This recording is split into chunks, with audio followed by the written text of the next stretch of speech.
Hari ini kita akan belajar bersama-sama untuk mata pelajaran tematik kelas 3. Kita belajar di tema 7, perkembangan teknologi, subtema 3, perkembangan teknologi komunikasi, pembelajaran yang keempat. Mari adik-adik kita belajar dengan penuh semangat ya. Adik-adik perhatikan gambar berikut ini. Nah, pagi hari Siti itu menerima pesan singkat atau SMS dari Lani melalui ponsel milik ibu. Rupanya Lani mengajak Siti untuk berenang bersama. Siti meminta izin kepada ibu untuk pergi berenang bersama Lani dan Dayu. Ibu mengizinkan Siti pergi berenang. Ibu meminta Bibi untuk menemani Siti pergi berenang. Berenang merupakan olahraga yang baik loh adik-adik. Pada saat berenang semua otot kita itu bergerak. Namun kita itu harus waspada akan bahaya berkegiatan di air. Bahaya yang mungkin terjadi di kolam renang adalah tenggelam adik-adik. Nah, agar tetap selamat saat berenang, kita harus ditemani oleh orang yang sudah mahir atau bisa berenang ya adik-adik ya. Jadi jangan kalian berenang sendiri.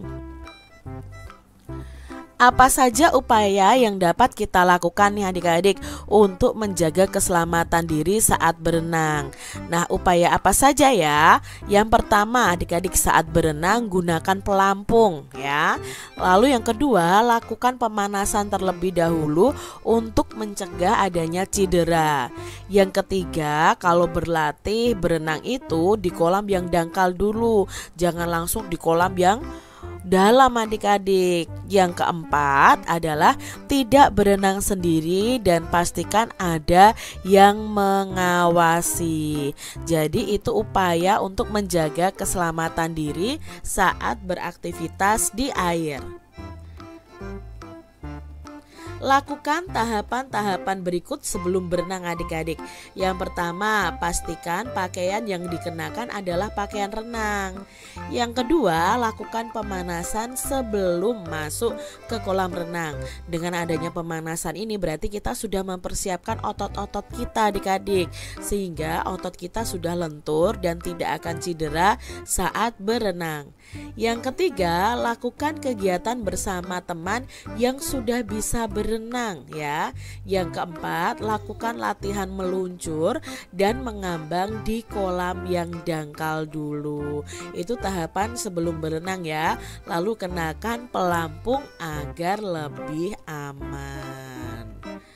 Adik-adik setelah berenang, Dayu meminjam telepon kantor kolam renang untuk menelepon ibu.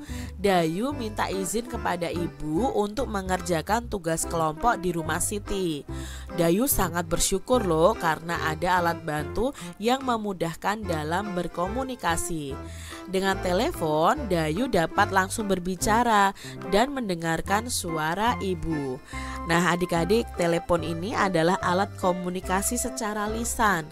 Selain alat komunikasi lisan, hingga saat ini alat komunikasi tulisan juga masih terus berkembang. Nah adik-adik, di sini kita akan belajar mengenai alat komunikasi tulisan. Nah sejak zaman dahulu nih adik-adik, komunikasi secara tertulis itu sudah mulai dilakukan. Ada surat yang ditulis pada daun lontar. Daun lontar ini daunnya sangat agak lebar adik-adik, jadi bisa untuk ditulis. Nah selanjutnya surat itu ditulis pada selembar kertas dan dimasukkan ke dalam amplop.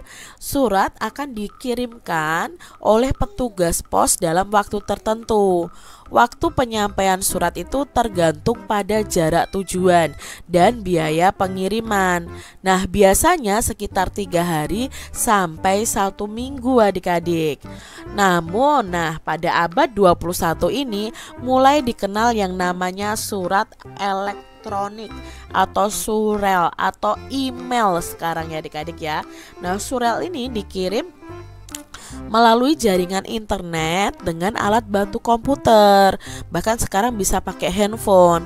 Nah, melalui surel atau email ini, pesan itu dapat diterima di tempat tujuan sesaat setelah dikirim.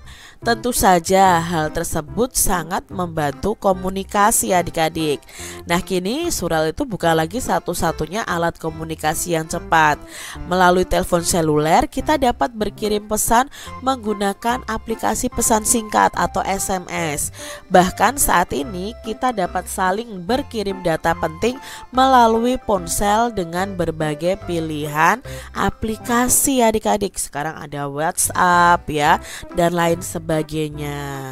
Nah, adik-adik, dari bacaan tadi, mari kita lingkari jenis-jenis produk yang dihasilkan oleh teknologi komunikasi. Nah, yang dihasilkan oleh teknologi komunikasi yang pertama adalah pastinya surel ini ya. Ini kan teknologi komunikasi yang canggih. Lalu daun lontar tidak. Pesan singkat? Iya, sekarang ya mudah sekali. Surat juga tidak. Ponsel? Ya, ini hasil teknologi komunikasi. Amplop tidak. Komputer? Ya, komputer ini juga. Lalu internet. Kalau buku juga bukan termasuk dalam hasil teknologi komunikasi. Adik-adik, temukan kalimat utama dari tiap paragraf, lalu tuliskan nih ringkasan teks alat komunikasi tulisan. Misalnya di sini paragraf yang pertama itu kalimat utamanya adalah sejak zaman dahulu komunikasi secara tertulis sudah mulai dilakukan. Paragraf yang kedua, selanjutnya surat itu ditulis pada selembar kertas dan dimasukkan ke dalam amplop. Nah, paragraf yang ketiga ya adik-adik ya, ini ya. Paragraf yang ketiga itu pada abad 21 mulai dikenal surat elektronik atau surel. Lalu paragraf yang keempat itu kini surel itu bukan lagi satu-satunya alat komunikasi yang cepat. Nah, dari kalimat-kalimat utama ini kalian bisa membuat ringkasannya. Adik-adik, perhatikan gambar berikut ini. Setelah mendapat izin dari ibu, Dayu dan teman-teman itu segera menuju rumah Siti. Mereka mendapat tugas untuk mencari informasi mengenai alat komunikasi. Siti akan mencari informasi di internet. Dayu akan mencari informasi dari buku-buku dan majalah. Lani akan menelpon pamannya yang bekerja di perusahaan telekomunikasi.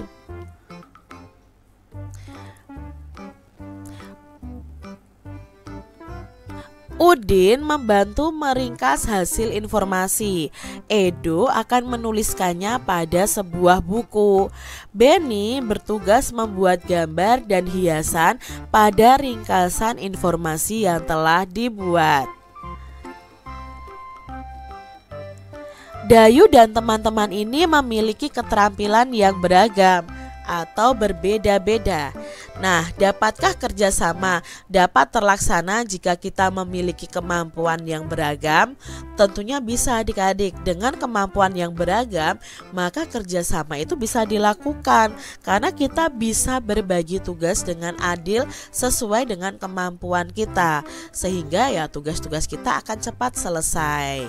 Nah, adik-adik, buatlah kelompok nih yang terdiri dari 5 orang. Nah, tuliskan kemampuan khusus yang dimiliki oleh teman-teman kalian itu.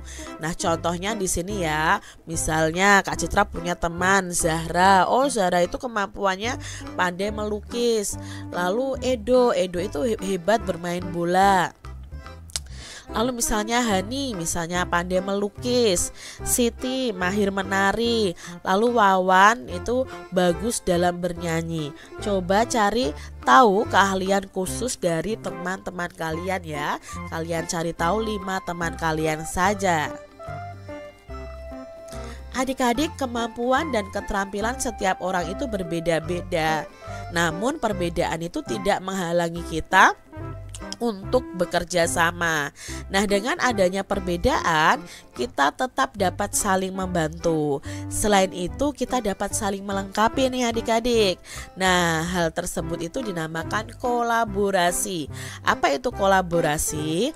Nah, menurut Kamus Besar Bahasa Indonesia atau KBBI, itu kolaborasi artinya perbuatan bekerja sama. Itu namanya kolaborasi ya, perbuatan bekerja sama. Kerjasama itu merupakan pengamalan sila keempat Pancasila adik-adik yang berbunyi kerakyatan yang dipimpin oleh hikmat kebijaksanaan dalam permusyawaratan perwakilan. Jadi sesuai dengan sila keempat nih. Nah, apakah kemampuan setiap orang itu sama adik-adik? Tentunya tidak ya, kemampuan setiap orang itu pasti berbeda-beda. Lalu adik-adik, bagaimana sikap kita terhadap keberagaman atau perbedaan dari setiap orang? Nah, sikap kita ya seharusnya tetap menghargai perbedaan kemampuan dari setiap orang di sekitar kita ya. Jadi kita harus menghargai perbedaan itu. Demikian tadi adik-adik pembahasan kita di tema 7, subtema 3, pembelajaran yang keempat.